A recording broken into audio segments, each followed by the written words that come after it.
'n Pelzer Spießer von Hans Glückstein. Für so 'n echte Pelzer Spießer zum Mole misst man 'n ganz besondere Bensel sich hole. Guckt-n euch an, so 'n knottrige Knötze, der is wie 'n maskierte Eschbaumstürze. Sei Hängebacke sind wie 'e Blutwurst fast, die Nas steckt im Fleisch drin wie 'n farbiger Ast. Die Aare, die können so lustig sei und schwimmen vergnüglich in Träne von Weu.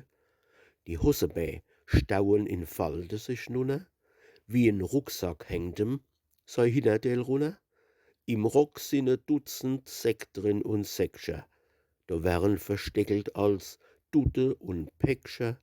Und kummt er ins Wirtshaus, dann packt er alles aus, dann zaubert er Salz weg und Leberwurst raus. Mit Blume beschickt schillert sei farbige West. Drauf bampelt e Uhrkett, ganz globig und echt.